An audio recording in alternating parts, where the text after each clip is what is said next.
Terkadang lidah lebih tajam dari pedang. Mungkin istilah itu tepat untuk menggambarkan kegaduhan di Asia Timur yang disebabkan oleh pernyataan Perdana Menteri Jepang Sanai Takaichi soal Taiwan dan Cina. Pada awal November 2025, Sanai mengucapkan 5 kata yang berpotensi memicu perang dengan Cina. Sanai menyebut pergerakan militer Cina di Taiwan bisa menjadi situasi yang mengancam Jepang. Tapi kenapa kata-kata Sanai Takaichi bikin Cina meradang? Apakah pernyataan Sanai berpotensi memantik perang dengan Cina?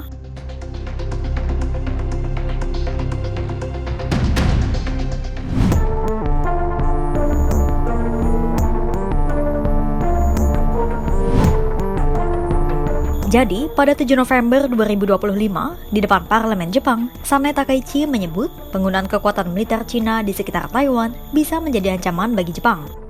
Kata kuncinya ada di 5 kata terakhir. Situasi yang mengancam kelangsungan hidup.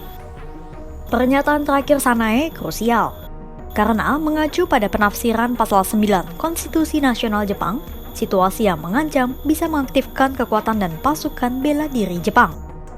Seperti apa isi pasal 9 yang baru, dan apa hubungannya dengan pernyataan Sanai Takaichi?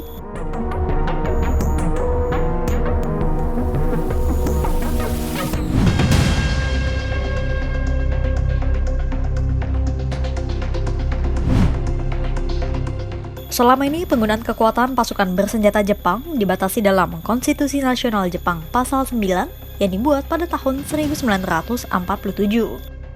Dalam pasal itu, Jepang dilarang berperang dan memiliki militer. Tapi pada 2014, mendiang Shinzo Abe memperkenalkan sejumlah kata kunci yang menandai perubahan penafsiran. Dalam penafsiran ulang itu, pasukan bela diri Jepang atau JSDF boleh bertindak dalam sejumlah situasi. Pertama, pasukan bela diri Jepang boleh diterjunkan dalam zona abu-abu atau gray zone. Berdasarkan pedoman Program Pertahanan Nasional tahun 2010, gray zone adalah situasi ketika sebuah wilayah mengalami konfrontasi, tapi belum ada perang yang benar-benar terjadi. Contohnya konflik antara Cina dan Taiwan. Karena saat ini Cina dan Taiwan memang berkonflik, tapi tidak ada perang yang benar-benar terjadi di antara kedua negara itu. Namun, tujuan utama diterjunkannya pasukan bela diri Jepang adalah untuk melindungi aset pertahanan Amerika Serikat di kawasan itu. Dan dengan catatan, pasukan bela diri Jepang harus tetap mempertahankan penggunaan senjata seminimal mungkin.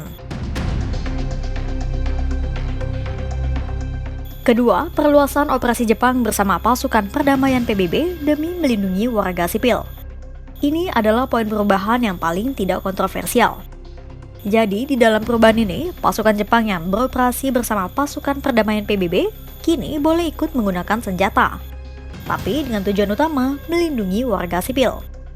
Karena sebelum pasal 9 ditafsirkan ulang, Jepang dilarang menggunakan senjata dalam operasinya bersama pasukan perdamaian PBB di suatu wilayah konflik.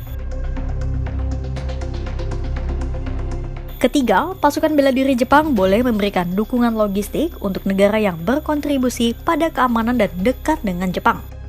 Kita ambil contoh Taiwan. Taiwan adalah salah satu benteng alami pertahanan Jepang di bagian timur laut. Keberadaan Taiwan tepat di depan Pulau Senkaku atau Diaoyu, kepulauan yang disengketakan Jepang dan Cina. Jika Taiwan diserang Cina, maka halaman belakang Jepang otomatis langsung terekspos dan keamanan Pulau Senkaku terancam. Itulah mengapa dalam situasi itu, berdasarkan pasal 9 yang baru, Jepang berhak mengirim bantuan ke Taiwan apabila Cina benar-benar menyerang Taipei. Akan tetapi, tak hanya bantuan logistik. Dalam undang-undang yang baru, Jepang juga boleh menggunakan kekuatan yang sah jika ada negara mitra Jepang yang terancam dan secara tak langsung ikut mengancam Jepang. Pemerintah Jepang memang tak secara eksplisit menyebutnya sebagai hak membela diri kolektif. Tapi, sebagian besar pihak menilai perubahan itu memang merujuk pada pertahanan diri kolektif. Apa itu pertahanan diri kolektif, dan kenapa perubahan itu diprotes?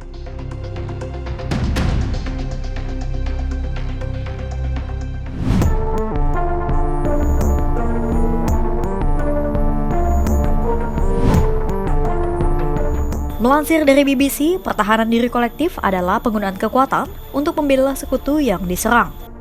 Dengan adanya pertahanan diri kolektif, Jepang boleh menerjunkan pasukannya apabila ada 3 situasi ini. Pertama, ketika Jepang diserang atau ketika sekutu dekat Jepang diserang. Jika serangan-serangan itu mengancam kelangsungan hidup Jepang, maka Tokyo boleh saja mengirim pasukannya. Kedua, ketika semua kartu diplomasi sudah habis dan tidak ada cara lain untuk menangkis serangan kecuali lewat penggunaan kekuatan. Tapi dengan catatan, penggunaan kekuatan dibatasi pada batas minimum tertentu. Intinya, perubahan itu berpotensi memperbolehkan pasukan Jepang untuk berperang saat mitranya diserang. Penafsiran ulang itu jelas diprotes karena berlawanan dengan Konstitusi Nasional Jepang Pasal 9 dan komitmen Jepang untuk menjadi negara pasifis. Protes tak hanya berkumandang dari negara lain, tapi juga oleh warga Jepang sendiri. Karena warga Jepang sendiri telah merasakan trauma akibat keterlibatan Jepang dalam Perang Dunia Kedua di masa lalu. Kekhawatiran warga Jepang itu pun sudah mulai dirasakan sejak Tokyo terlibat ketegangan dengan Beijing sejak awal November 2025. Usai Sanai Takaichi melontarkan pernyataan kontroversial, Cina langsung menjatuhkan tekanan ekonomi bertubi ke Jepang. Kunjungan wisatawan Cina ke Jepang menurun drastis karena dikeluarkannya travel warning oleh Beijing. Padahal, turis Cina adalah pemasok utama sektor pariwisata bagi Jepang. Kedua, Cina melarang rilis film animasi Jepang yang sudah dinanti-nanti.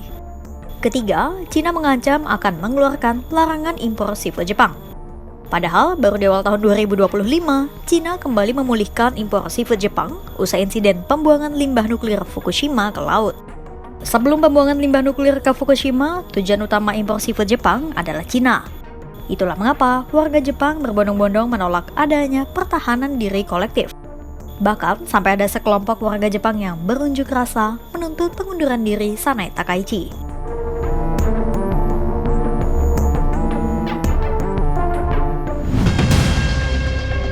Kesimpulannya, 5 kata Sanai Takaichi bukan sekadar kalimat politik biasa. Ucapannya langsung menyentuh sumber daya paling sensitif dalam keamanan Jepang, yaitu Pasal 9 dan hak untuk menggunakan kekuatan militer. Bagi Cina, pernyataan itu terdengar seperti ancaman langsung atas operasi mereka di Taiwan. Dan lebih parahnya, Jepang seakan memberi sinyal siap turun tangan jika Beijing menggunakan kekuatan. Hasilnya bukan cuma diplomasi yang memanas, tapi juga ekonomi, politik domestik, dan hubungan regional ikut terguncang. Kira-kira adakah kartu diplomasi yang masih bisa dimainkan untuk meredakan ketegangan Cina dan Jepang? Pantau terus perkembangannya hanya di kanal YouTube Kompas.com.